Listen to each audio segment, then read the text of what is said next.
دجال کے کیا اوصاف ہوں گے، کیا خصائص ہوں گے، دجالی فتنے کے کیا مظاہر ہوں گے، کیا آثار ہوں گے، کیا اثرات ہوں گے، اس کی وضاحت میں پہلے تو ایک بات نوٹ کر لیجئے۔ ایک ہے دجالی فتنہ، ایک ہے ایک شخص معین المسیح الدجال، ان دونوں میں فرق ہے۔ معلوم ایسا ہوتا ہے کہ ایک وہ شخص ہوگا جس کا ظہور ہوگا، وہ شخص معین ہوگا،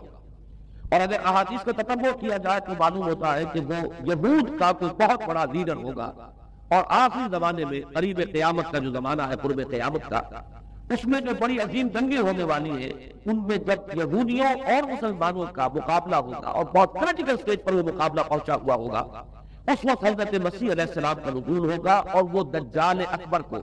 یا المسیح الدجال جسے کہا گیا ہے اس کو وہ کفی کرے۔ تو المسیح الدجال یہ تو ایک شخص معین، البتہ دجالی فتنہ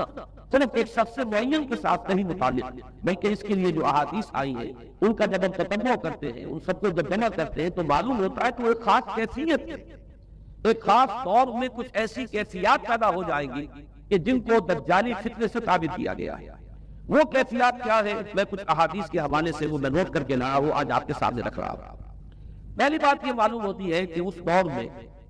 اس دجالی فتنے میں، انسان کو جو قواعد طبیعیہ ہیں،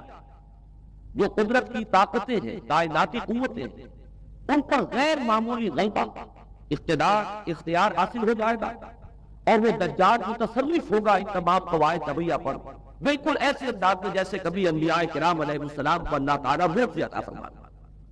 وہ معجزے کہ جو اللہ تعالیٰ کے فضل و کرم سے اللہ کے رسولوں کو عطا ہوئے ہیں، گویا کہ وہ سب کی سب کیفیات ہیں کہ جو دجال کے بارے میں قرآن مجید یا احادیث نبویہ میں وارد ہے۔ مثلا پہلی بات یہ بتائی گئی کہ اس کے لیے فاصلہ بے معنی ہو کر رہ جائے گا، انتہائی تیز رفتاری ہو جو اسے حاصل ہو۔ چنانچہ الفاظ یہ ہے کالغیث استدبرت الريح، وہ ایک ایسے طوفان کے مانند جو ہے وہ سیلاب آئے گا کہ جیسے کوئی بہت زوردار آندھی جو ہے اس کے ساتھ طوفان آیا کرتا ہے۔ آپ سائیکلون کا تصور کیجئے کہ جس طریقے سے وہ ایک انتہائی تیز رفتار ہوا جو ہے وہ طوفان کو لے کر آتی ہے، اس طور سے وہ فتنہ پھیلے گا۔ ایک اور حدیث میں الفاظ ہے فَلَا تَدَعُ قَرْيَةً إِلَّا حَبِطَتْهَا فِي 40 لَيْلَةً، یہ مسلم شریف کی روایت ہے حضرت نواس بن سمعان رضی اللہ تعالیٰ عنہ۔ کوئی قریہ تک نہیں چھوڑے گا دنیا کی کوئی آبادی چھوٹی سے چھوٹی جس میں وہ نہیں پہنچ جائے گا 40 دن کے اندر اندر۔ یہ اس کی تیز رفتاری کا عالم ہوگا، گویا کہ میں تعبیر کر رہا ہوں اسے ان الفاظ سے کہ فاصلہ بے معنی ہو کر رہ جائے گا۔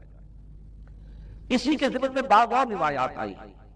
سواری جو ہے اس دجال کی اس کو گدھے سے تعبیر کیا گیا، اس لیے کہ ظاہر بات ہے اس دور میں اور کسی شے کا اگر تذکرہ کیا جاتا ہوائی جہاز کا یا راکٹس کا تو وہ توجہ کی سمجھ میں نہ آتا، اور پہلے انہیں ساری سائنس پڑھانی پڑتی تب وہ الفاظ استعمال کرتے، لہذا وہ اس کا سچر اس کا جس پر سواری ہوتی ہے، لیکن اس کی تیز رفتاری کے لیے الفاظ آئے ہیں کہ اس کا ایک قدم اگر مکے میں ہوگا تو دوسرا قدم شام میں جا کر پڑے گا، اور الفاظ یہ آئے ہیں کہ اس کے دونوں کانوں کے درمیان فاصلہ جو ہے وہ 40 بار کا یعنی 80 ہاتھ کا ہوگا۔ بلکہ حضرت علی رضی اللہ تعالیٰ عنہ کے خطبے میں جو اس کا بیان ہوا ہے کہ اس کا ایک کان جو ہے وہ 30 ہاتھ لمبا کان ہوگا اس کا۔ ابھی ذرا یہ صرف احادیث آپ سنتے جائیے، پھر اس کے بارے میں ان سب کو دوڑ کر جو ہمیں نتیجہ نکالنا ہے اس پر گفتگو بعد میں ہوگا۔ اسی طرح آواز کا معاملہ، جب اس کی آواز چہار دانگ عالم میں بیک وقت سنی جائے گی، الفاظ یہ ہے ینادی بصوت لہو یسمع لہو ما بین الخافتین، وہ ایک ایسی آواز کے ساتھ پکارے گا کہ جسے مشرق و مغرب کے مابین رہنے والا ہر شخص سنے گا۔ اس کی آواز جو ہے گویا کہ وہ تمام فاصلوں کے جو پردے ہیں اس کے لیے وہ ہائی نہیں رہیں گے، بلکہ یہ کہ اس کی آواز جو ہے پوری دنیا میں مشرق و مغرب میں بیک وقت سنائی دے گی۔ تیسری بات معلوم ہوتی ہے کہ علاج معالجہ وہ اس انتہا کو اور عمل جراحی اس انتہا کو پہنچ جائے گا۔ یہاں وہ الفاظ آئے ہیں جو قرآن مجید میں حضرت مسیح کے معجزات کے لیے آئے۔ حضرت مسیح کے الفاظ جو ابرئ الاکمہ والابرص، کہ میں مادر ذات اندھے کو اور جو کوہ کا برس تو ان دونوں کو میں ٹھیک کر دیتا ہوں۔ حضرت مسیح علیہ السلام صرف ہاتھ پھیرتے تھے اور مادر ذات جو نابینا ہے اندھا، بینائی اس کی آ جاتی تھی، اور کوڑی جو ہے اس کے جسم پر ہاتھ پھیرتے تھے اس کا کوڑ درست ہو جاتا ہے۔ ابرئ الاکمہ والابرص، وہی الفاظ آئے حدیث میں کہ دجال کو یہ قدرت حاصل ہو جائے گا۔ نمبر 2 یہ کہ وہ یحیی الموتیٰ، جیسے کہ حضرت مسیح کے الفاظ ہیں وہ یحیی الموتیٰ، میں زندہ کرتا ہوں مردے کو۔ حضرت مسیح فرماتے تھے ایک مردے کو قم بإذن اللہ، وہ کھڑا ہو جاتا تھا۔ بالکل اسی طریقے سے دجال کو بھی قدرت حاصل ہو جائے گی کہ وہ مردوں کو زندہ کرے گا۔ مزید وضاحت ایک حدیث میں یہ ہے کہ وہ ایک شخص کو آری کے ساتھ بیچ میں سے چیرے گا، دو ٹکڑے کر دے گا، پھر سینے گا اور زندہ کر دے گا۔ معلوم یہ ہوا کہ علاج معالجے کا علم اور دوسرے یہ کہ جراحی کا علم جو ہے وہ اپنی ان بلندیوں کو پہنچے گا کہ اس حد تک انسان کی رسائی ہو جائے گی۔ چوتھی بات، اس کو زمین اور فضا پر اس قدر غلبہ حاصل ہو جائے گا، الفاظ یہ حدیث کے یا وہ سما ختم کرو، وہ آسمان کو حکم دے گا بارش برسا، وہ بارش برسائے گا، والارض فتنبت، اور زمین کو حکم دے گا کہ فصلیں اگا، وہ اگائے گی، وَيَمُرُّ بِالْخَرْبَةِ فَيَقُولُ لَهَا اُخْرُجِي كُنُوزَكَ، اور وہ کسی ویرانے پر سے گزرے گا، اسے حکم دے گا، ویران چٹیل میدان، اور حکم دے گا کہ اپنے خزانے نکال، اور فرمایا اس کا نتیجہ یہ نکلے گا فَتَتَّبِعُهُ كُنُوزُهَا، تو اس زمین کے جو خزانے ہیں وہ نکل کے اس کے ساتھ چلنے شروع ہو جائے گا۔ زمین پر قدرت، فضا پر قدرت، بارش کا حکم ہوگا وہ بارش ہو جائے گی، آسمان بارش برسائے گا، زمین اپنے خزانے اگل دے گی۔ پانچویں بات، وَيُبْعَثُ مَعَهُ الشَّيَاطِينُ عَلَىٰ صُورَةِ مَن مَاتَ، اس کے ساتھ کچھ ایسے شیاطین مبعوث ہوں گے کہ جو ان صورتوں کو اختیار کریں گے ان لوگوں کی جو مر چکے ہیں، من الآباء والأمہات والمعارف، جو آباء و اجداد اور مائیں اور دادیاں اور جو بھی جان پہچان والے لوگ ہیں جو فوت ہو چکے ہوں گے، وہ ان کی صورت اختیار کریں گے، فَتَأْتِيَ أَحَدَهُمْ فَيَقُولُ أَلَسْتُ فُلَانًا أَلَسْتُ تَعْرِفُنِي، پھر وہ آئے گا، وہ شیاطین آئیں گے اور انسان سے کسی سے بات کریں گے، کیا تم مجھے نہیں پہچانتے؟ کیا میں تمہارا فلاں رشتہ دار نہیں ہوں؟ اپنی نشانیاں بیان کریں گے اور مجھے پہچانیں گے۔ یہ وہ احادیث ہے کہ جن کا جو نتیجہ نکلتا ہے اس کو پہچان لیجئے۔ وہ نتیجہ یہ ہے کہ حضور صلی اللہ علیہ وسلم نے دجالی فتنے کے جو اوصاف بیان کیے یا جو علامات بیان کی، ان کا حاصل یہ ہے کہ سائنس اور ٹیکنالوجی کی وہ بلندیاں انسان کو حاصل ہو جائے گی کہ جو چیزیں کبھی رسولوں کے بیجوں سے ظہور پذیر ہوتی تھی، وہ قوانین طبیعہ پر تصرف کے باعث خود انسان کرنے لگے۔ یہ ہے در حقیقت حاصل۔ چنانچہ آج آپ دیکھیے وہ جو اس کا گدھا ہے وہ ہمارے آج کے ہوائی جہاز ہے، اور آپ کو معلوم ہے کہ یہ ریڈار جو ہے ان کے ہوائی جہازوں کے، یہ بالکل اینڈز پر ہوتے ہیں ان کے بازوؤں پر، اور یہی ان کے کان ہیں، انہی سے انہیں معلومات حاصل ہوتی ہیں۔ خود ان کی لمبائی چوڑائی جو ہے وہ کتنی ہے، اور پھر یہ کہ ان کے درمیان فصل جو ہے وہ 80 ہاتھ کا یا 40 بار کا وہ موجود ہے، اور جہاز کی ایک اڑان اب تو کہیں بات پہنچ گئی کہ آپ کو معلوم ہے کہ پوری دنیا کی گرد بھی ایک جہاز جو ہے وہ چکر لگا لیتا ہے چند گھنٹوں کے اندر۔ لیکن یہ ہے کہ عام جو رفتار ہے اس میں بھی ایک پڑاؤ سے دوسرے پڑاؤ تک، ایک جگہ سے جس کو ہاپ کرنا کہتے ہیں، یہ بھی کم سے کم 500-700 میل کا عام طور پر سفر جو ہے وہ جہاز طے کر رہا ہے۔ اسی طریقے سے ہماری جو سائنس کی خاص طور پر جو طبی سائنس ہے، اب اس میں جس طریقے سے کہ زندہ رکھا جاتا ہے انسانوں کو، اور وہ ویجیٹیبل چاہے کہا گیا ہے ان کو ہیومن ویجیٹیبل، لیکن یہ کہ دل کی دھڑکن بھی چلائے جا رہے ہیں، خوراک بھی پہنچا رہے ہیں، آدمی جو ہے وہ زندہ سال تک زندہ پا رہا ہے۔ اور یہ کہ سرجری بعض جانوروں پر تو یہ بات ہو چکی ہے کہ کاٹے گئے ہیں پھر ان کو سی دیا گیا ہے، جوڑ دیا گیا ہے۔ یہ تمام جو بھی معجزے ہیں اس وقت سائنس دکھا رہی ہے۔ اسی طرح اگر یہ معجزہ دیکھنا ہو کہ زمین نقد زمین جہاں کہیں کوئی آثار نہیں تھے کسی ایک پتے تک کے اگنے کے، اگر وہاں لہلہاتے ہوئے آپ کو چمن دیکھنے ہو تو ویسے سب سے پہلے تو یہ معاملہ ہوا تھا اسرائیل نے جو کر کے دکھایا تھا، لیکن اب تو آپ ابو ظبی چلے جائیے، سعودی عرب میں چلے جائیے۔ سعودی عرب کے اندر حال یہ ہے کہ آپ اگر ہوائی جہاز سے سفر کریں ریاض سے جدہ تک تو آپ کو جگہ جگہ بڑے سرکولر پیچز نظر آئیں گے جہاز سے نہایت گرین، اور اس کے اندر جو ہے آرٹیفیشل اریگیشن کے ذریعے سے اور بہت عمدہ وہاں کاشت ہو رہی ہے، بہت خوبصورت فارم سے ہے وہ تمام کے تمام سرکولر پیچز، اس لیے کہ جو اریگیشن ہوتی ہے وہ ویلز کے ذریعے سے ہوتی ہے کہ جو ایک سرکل میں چلتے ہوئے پانی کی وہ آرٹیفیشل بارش جو ہے وہ ہوتی رہتی ہے۔ باقی یہ کہ فضا سے آرٹیفیشل رین، یہ تو بہت ہی سادہ سی بات ہے کہ فضا کے اندر ایٹماسفیئرک کنڈیشن کو ذرا تبدیل کیا جائے تو بارش آ جاتی ہے۔ اور باقی رہ گیا آواز کا یہاں سے وہاں جانا، وہ تو آواز ہی نہیں، یہ خوبصورت ہے، دیکھ رہے ہیں آپ کو نیو یارک میں بیٹھا ہوا خطاب کرے، آپ پوری دنیا کے اندر جہاں چاہے وہ آل ورلڈ اینٹینا آپ کے پاس صرف ہونا چاہیے، باقی یہ کہ آپ دنیا کے کسی بھی کوشش میں بیٹھے ہوئے کسی شخص کا خطاب جو سن سکتے ہیں۔ تو معلوم یہ ہوا کہ در حقیقت یہ جو دجالی فتنہ ہے، یہ جس کے اوصاف جو بیان کیے گئے، ابھی میں اس کو لفظ فتنہ سے تعبیر نہیں کر رہا، اس سے جس چیز میں فتنہ بنایا وہ ابھی میں آپ سے عرض کروں گا، لیکن یہ جتنے اوصاف حدیث میں آئے، جتنی صفات بیان ہوئی ہیں، جو قوائف وہاں سامنے آ رہے ہیں، ان سب کا حاصل تو ایک لفظ میں یہ ہے کہ سائنٹیفک ڈیولپمنٹ اور ٹیکنالوجیکل ڈیولپمنٹ وہ اس درجے کی ہو جائے گی کہ قواعد طبیعہ پر، فورسز آف دی نیچر پر انسان کو تصرف اور تسلط حاصل ہو جائے گا اور وہ انہیں استعمال کرے گا، اور اس طریقے سے اس کے اندر وہ ساری کی ساری کیفیات جیسے کہ آج ہم دیکھ رہے ہیں اپنی نگاہوں کے سامنے وہ پیدا ہو جائے گا۔ اب سوال یہ ہے کہ اس شے کو فتنہ کس چیز نے بنایا، یہ بات سمجھ لیجیے۔ جہاں تک سائنسی ترقی کا تعلق ہے، تکنیکی ترقی کا تعلق ہے، یہ چیزیں فی الاصل فتنہ نہیں ہے، یہ تو علم آدم الاسماء کلھا کا ظہور ہے۔ اللہ تعالیٰ نے ازل میں حضرت آدم علیہ السلام کو جو صلاحیت عطا فرمانی تھی، یہ ایکسفولیشن ہے اس کا ظہور ہے۔ جیسے کہ آم کی گٹھلی میں آم کا درخت ہے، لیکن ظاہر بات ہے کہ اس کو درخت بننے میں وقت لگتا ہے، پہلے وہ 2 پتے نکلتے ہیں، پھر وہ بڑھتا ہے، وہ اپنا کئی سال میں جا کر وہ درخت جو ہے وہ جوان ہوگا، وہ پھل دے گا۔ اسی طریقے سے یوں سمجھیے کہ بالقوہ وہ علم حضرت آدم علیہ السلام کو دے دیا گیا، یعنی وہ صلاحیتیں نبیت کر دی گئی، وہ فیکلٹیز، سمع اور بصر اور فؤاد، دیکھو سنو نتیجہ نکالو اور آگے بڑھو۔ آپ نے ایک چیز دیکھی، ایک سنی، نتیجہ نکالا، اس کو نوٹ کیا، آگے بڑھے، پھر کوئی چیز دیکھی، پھر کوئی سنی، اپنے ثابت جو نتیجہ آپ نے نکال کر محفوظ کیا تھا اپنی میموری میں، اس کے ساتھ اس کو ٹیلی کیا، کوئی اور نتیجہ نکلا ہے اور آگے بڑھے۔ تو یہ تو سٹیپ بائی سٹیپ، قدم بہ قدم انسانی علم آگے بڑھ رہا ہے۔ یہ ہرگز فتنہ نہ ہوتا، میرے الفاظ پر توجہ کیجئے،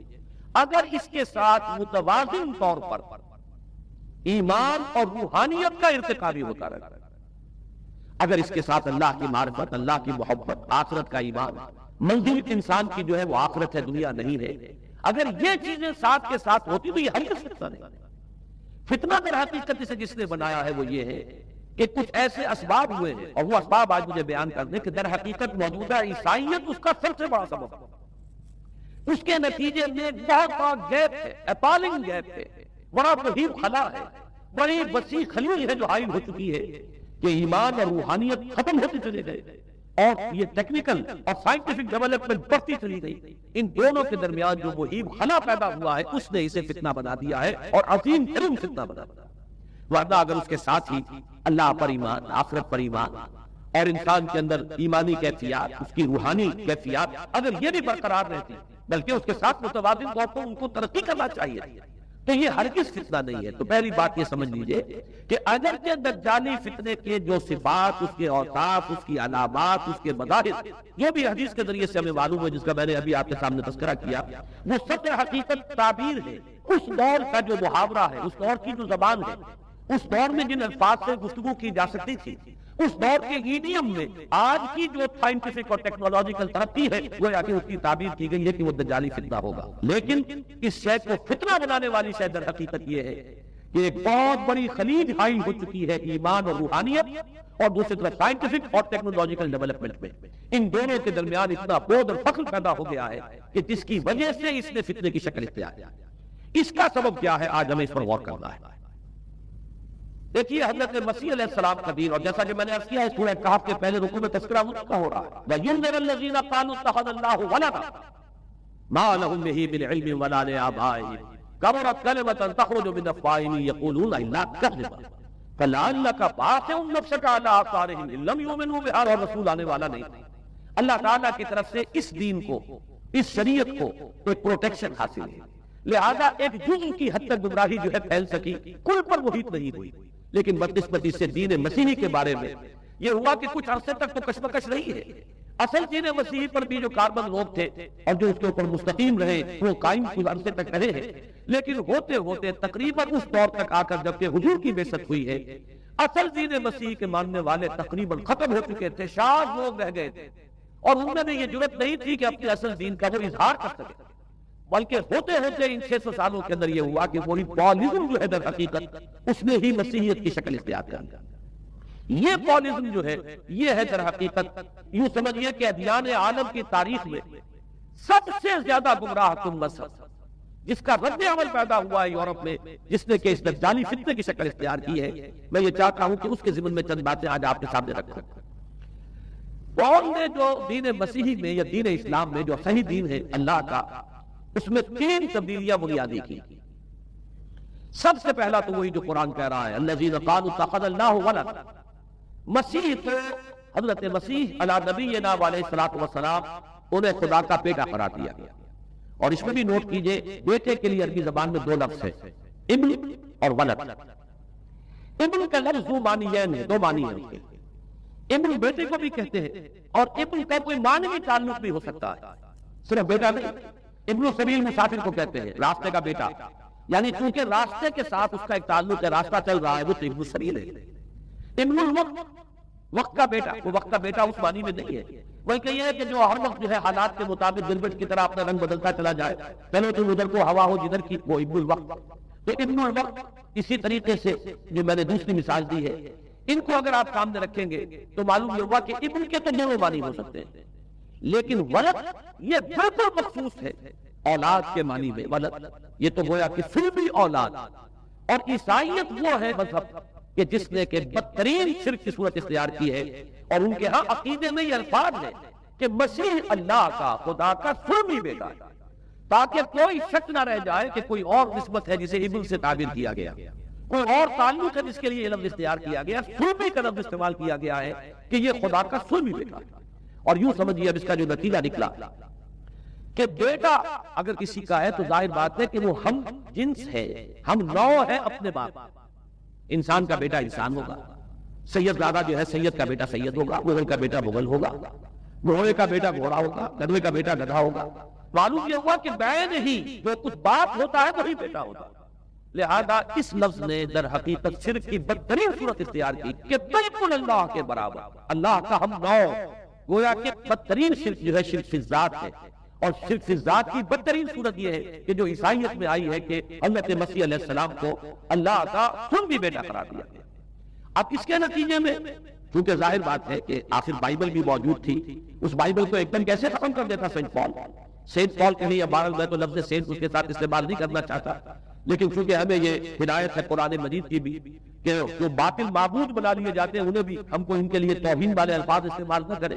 لہذا میں یہ لفظ استعمال کر رہا ہوں، ورنہ جی تو چاہتا ہے کہ کوئی اور لفظ اس کے لیے استعمال کیا جائے، لیکن یہ بھی اس وقت دنیا میں اس کا معروف نام ہے پال، سینٹ پال۔ تو اس نے چونکہ ظاہر بات ہے کہ پوری بائبل کو کیسے ختم کر دیا، ایک دم تورات کو کیسے ختم کر دیتا؟ تورات تو آج تک چلی آ رہی ہے بائبل کے ساتھ ملی ہوئی، یہ اولڈ ٹیسٹمنٹ، یہ نیو ٹیسٹمنٹ، یہ دونوں مل کر بائبل بنتی ہے۔ لہذا اب گورکھ دھندا بنانا پڑا انہیں، وہ تسلیس والا گورکھ دھندا، 3 میں 1 1 میں 3، توحید بھی ہے تسلیس بھی ہے، 3 میں 1 1 میں 3، اور یہ وہ شے ہے کہ جس نے عقیدے کا تعلق عقل سے منقطع کر دیا۔ اس سے سمجھ میں آنے والی بات ہے، 3 میں 1 1 میں 3 ایک گورکھ دھندا ہے۔ نتیجہ انہوں نے یہ نکالا کہ ڈوگما در حقیقت اس کا عقل سے کوئی تعلق نہیں، ڈوگما اس عقیدہ ہے، اور اس عقیدے ہی کے اوپر سارے دین کی بنیاد ہے، باقی وہ عقل میں آئے نہ آئے، عقل کے لیے قابل قبول ہو یا نہ ہو، یہ بات اچھی طرح سمجھ لیجئے کہ اگرچہ ہمارے ہاں ہم بھی یہ بات کہتے ہیں کہ بہت سے حقائق جو ہے کائنات کے وہ ایسے ہیں کہ جن تک عقل کی رسائی نہیں، اس کے لیے ہم مجبور ہیں، محتاج ہیں وحی کی ہدایت کے، لیکن دو چیزوں میں فرق کیجئے، ایک ہے عقل سے ماوراء ہونا اور ایک ہے عقل کے خلاف ہونا، ان دونوں چیزوں میں زمین و آسمان کا فرق ہے۔ ایک وہ حقائق ہے کہ جو عقل خود ان تک رسائی حاصل نہیں کر سکتی، لیکن جب وہ سامنے آتے ہیں تو عقل تسلیم کرتی ہے کہ ہاں یہ بات سمجھ میں آتی ہے۔ ایک وہ چیزیں ہیں کہ جن کو عقل تسلیم نہیں کرتی، تو ایک ہے مخالف عقل، ایک ہے برائے عقل، ان دونوں میں زمین و آسمان کا فرق ہے۔ ہمارے دین میں تو عقل کو اپیل کیا گیا ہے، لعلکم تعقلون، لعلہم یعقلون، اولو الالباب الذین یعقلون۔ اب ظاہر بات ہے کہ عقل کو ہاتھوں برہانکم ان کنتم صادقین، لاؤ دلیل اپنی، تو دلیل سے عقل سے اپیل کی گئی، اور اس میں وہ رشتہ جو میں نے کئی مرتبہ بیان کیا علامہ اقبال کے اشعار کے حوالے سے کہ عقل کو آستہ سے دور نہیں، اس کی قسمت پر حضور نہیں، اور گزر جا عقل سے آگے کہ یہ نور چراغ راہ ہے، منزل نہیں، منزل تک تو عقل نہیں پہنچائے گی لیکن راستہ تو دکھاتی ہے، اور جب کہ وحی کی روشنی سامنے آتی ہے تو عقل اس کی تصدیق کرتی ہے۔ یہ ہے ہمارا موقف اور یہ ہے عقلی معقول موقف۔ لیکن عیسائیت نے، بلکہ کہنا چاہیے پالیزم نے، مجھے یہاں پر لفظ عیسائیت کا استعمال کرنا نہیں چاہیے، اس لیے کہ حضرت عیسیٰ سے اس کی نسبت نہیں رہی، حضرت عیسیٰ سے اس کی نسبت ہوئی مس نومر، یہ غلط نام۔ دی 100 کا مصنف ہے ڈاکٹر مائیکل ہارٹ، اس نے یہ بہت بڑی بات کہی، اس نے کہا در حقیقت موجودہ جو عیسائیت ہے اسے پالیزم کہنا چاہیے، یہ پالیزم ہے، کرسچینٹی نہیں، اس لیے کہ در حقیقت حضرت مسیح علیہ السلام کی تعلیم جب تک وہ دنیا میں تھے وہ یہ نہیں تھی کہ جو پال نے دی۔ البتہ اس نے پال کو بہت بڑا شخص مانا، اس میں کوئی شک نہیں، اس لیے کہ اس نے تاریخ کے دھارے کا جو ہے وہ رخ موڑ دیا ہے اللہ تعالیٰ کے صحیح دین کو گویا کہ قلع قمع کر کے ایک نیا دین اس طریقے سے پھیلایا ہے کہ آج بھی شاید دنیا میں کثیر ترین تعداد عیسائیت ہی کے نام لیواؤں کی ہے، واللہ عالم، یا شاید گوتم بدھ کے ماننے والوں کی ہے۔ بہرحال یہ کہ بہت بڑی تعداد میں آج حضرت مسیح علیہ السلام کی طرف جو منسوب ہے غلط طور پر دین، اس کے نام لیوا دنیا میں، اس اعتبار سے وہ یقیناً اس کا تو حق لگتا ہے کہ اس کا نام بھی اس کتاب میں آئے کہ جس نے تاریخ کے اوپر اثرات اپنے پیدا کیے۔ اور حضرت مسیح علیہ السلام جب تک دنیا میں تھے، عیسائیت کی حقیقت بنی اسرائیل یا یہودیت کے ایک فرقے سے زیادہ نہیں تھی، ڈیٹیچ نہیں ہوا تھا یہ دین حضرت موسیٰ علیہ السلام کے دین سے، لیکن یہ کہ پال نے اسے بالکل ایک مستقل بذات ایک جداگانہ دین کی شکل دے دی ہے۔ تو یہ پالزم نے در حقیقت سب سے پہلا کام یہ کیا کہ عقل سے بالکل تعلق منقطع کر دیا۔ عقیدہ ڈوگما جو ہے وہ خلاف عقل، جو بات عقل میں آئے نہ آئے بس مانتی۔ تو پہلی تو یوں سمجھئے کہ نقب جو لگی ہے دین کے اندر وہ اس تسلیس کے حوالے سے، اور تسلیس کا جوڑا گندا خلاف عقل، لہذا ڈوگما کی جو اس کا لفظ استعمال ہوا ہے کہ بس اس کو تو ہم مانیں گے چاہے وہ عقل کے لیے قابل قبول ہو یا نہ ہو۔ دوسرا، اس سے بھی زیادہ آپ دیکھیے ایک سے ایک بڑھ کر یہ رکھی جا رہی ہے، خشت اول چونہ حد میں مار کر تاثریہ امیر اول دیوار پر۔ دوسرا کفارے کا عقیدہ جو مبنی ہے صلیب کے عقیدے پر۔ مسیح نے انتہائی ذلت کی موت، یعنی صلیب کی موت جو ہے وہ خود کہتے ہیں کہ انتہائی ذلت کی موت ہے۔ یہ ذلت کی موت کا پیالہ اس لیے پیا تاکہ اس کے ماننے والوں کی طرف سے کفارہ ادا ہو جائے۔ مسیح کفارہ ادا کر چکا ہے، اب جو شخص بھی مسیح کو مان لے گا اس کی گویا کی نجات ہو گئی، اس کا عمل سے کوئی تعلق، عمل ہو نہ ہو، بد کردار ہو، اچھا کردار والا ہو، نیک ہو، بھلا ہو، جیسا بھی ہو، برا ہو، بدماش ہو، لچا ہو، لفنگا ہو، مسیح کو مان لے، صرف ماننے پر، اس لیے کہ مسیح تو اس کی طرف سے کفارہ پیش کر چکا۔ سارے گناہوں کا کفارہ جو ہے مسیح نے انتہائی ذلت آمیز موت جو ہے قبول کر کے گویا کہ اپنے ماننے والوں کے تمام گناہوں کا کفارہ دے دیا۔ یہ دوسرا عقیدہ۔ اس کا نتیجہ کیا نکلا؟ تسلیس نے عقل سے تعلق توڑ دیا تھا مذہب کا، اس نے عمل سے تعلق توڑ دیا۔ ڈوگما ہی ڈوگما ہے، نہ عقل سے کوئی تعلق نہ عمل سے کوئی تعلق، کوئی تعلق نہیں رہا۔ دین کی دریں جو ہے دونوں اعتبار سے، دین تو نام ان دو چیزوں کا، اِنَّ الَّذِينَ آمَنُوا وَعَمِلُوا الصَّالِحَاتِ، دونوں کی گویا کہ دریں منہدم ہو گئیں، بنیادیں منہدم ہو گئیں، دریں کاٹ دی گئیں کہ نہ اس کا تعلق عقل کے ساتھ ہے نہ عمل کے ساتھ۔ تیسری بات آئی ہے، اس نے کہا شریعت منسوخ۔ یہ عجیب ہے، دیکھیے جسے آئرنی آف فیٹ کہتے ہیں انگریزی زبان میں۔ ابھی تک بائبل کے اندر سینٹ میتھیو کے جو روایت ہے، متی کی انجیل جسے کہا جاتا ہے gospel of the Lord according to Saint Matthew, اس میں جو سرمن آف دی ماؤنٹ ہے، ایک وعظ ہونے کے اعتبار سے واقعتاً میں اس کی عظمت کا بڑا قائل ہوں، عظیم ترین وعظ ہے دنیا کا۔ اس کے شروع میں الفاظ موجود ہیں، don't think I have come to destroy law, ہرگز یہ نہ سمجھنا کہ میں شریعت کو ختم کر دے آیا۔ وہ یہ کہہ کر گئے تھے کہ شریعت موسوی تم پر لاگو رہے گی، عائد رہے گی، لیکن پال نے تیسرا لقب لگایا، شریعت ساقط کر دی۔ اس کی ضرورت کیوں محسوس ہوئی یہ بھی سمجھ لیجئے۔ حضرت مسیح یہ کہہ کر گئے تھے کہ میں صرف بنی اسرائیل کے لیے آیا ہوں، میں اسرائیل کے گھرانے کی کھوئی ہوئی بھیڑوں کی تلاش میں آیا ہوں۔ انجیل میں یہ الفاظ آج بھی موجود ہیں۔ حضرت مسیح نے اپنے حواریین کو جب بھیجا ہے تب جاؤ تبلیغ کرو میری طرف سے، اس کی ہدایت میں ایک ہدایت یہ بھی ہے کہ تمہیں صرف اسرائیلیوں تک تبلیغ کرنی ہے، باہر نہیں، میں صرف اسرائیلیوں کی طرف رسول بنا کر بھیجا گیا ہوں۔ یہ الفاظ بھی موجود ہیں، اگرچہ اس وقت کے انجیل میں جو الفاظ ہیں وہ تو میں سمجھتا ہوں کہ حضرت مسیح علیہ السلام کے شایان شان نہیں ہے، وہاں کوئی نہ کوئی تحریف ہوئی ہے لفظی، اس لیے کہ وہاں تشبیہ دی گئی ہے کہ کوئی اپنے بچے کے حصے کی روٹی جو ہے کتے کے آگے نہیں ڈالتا۔ گویا کہ جینٹائل جو ہیں غیر بنی اسرائیلی، انہیں اس جملے کی روح سے انہیں کتوں سے تشبیہ دی جا رہی ہے کہ میرے پاس میرے بچوں کے حصے کی روٹی ہے، میرے بچے ہیں اسرائیلی، میری روٹی جو ہے یہ جو میرے پاس ہے وہ اسرائیلیوں کے لیے ہے، کوئی اپنے بچوں کے حصے کی روٹی کتے کو نہیں کھلاتا۔ یہ جملہ جو میں سمجھتا ہوں حضرت مسیح کا نہیں ہو سکتا، لیکن یہ ہدایت کہ تمہیں تبلیغ صرف اسرائیلیوں میں کرنی ہے، یہ قرآن مجید کی روح سے ثابت ہے۔ اس لیے وہ قرآن بھی یہ کہتا ہے کہ رسولاً الی بنی اسرائیل، حضرت مسیح علیہ السلام رسول بنا کر بھیجے گئے تھے بنی اسرائیل کی طرف، اس لیے کہ وہ یوں سمجھیے کہ جسے ہمارے ہاں عام اصطلاحات میں علماء کہا کرتے ہیں تاج و تخت ختم نبوت، اور تاج و تخت ختم نبوت تو ابھی منتظر تھا محمد رسول اللہ صلی اللہ علیہ وسلم کی آمد کا کہ وہی آئیں گے تو انہی کی بعثت ہوگی پوری نوع انسانی کی طرف۔ آپ سے پہلے کسی رسول کی بعثت پوری نوع انسانی کی طرف نہیں ہوئی بشمول حضرت مسیح علیہ السلام۔ ہر جو ہے رسول جو آیا ہے آپ سے پہلے اپنی اپنی قوموں کی طرف آیا ہے، لیکن اس قوم نے کیا کیا؟ پہلے تو یہ اصول توڑا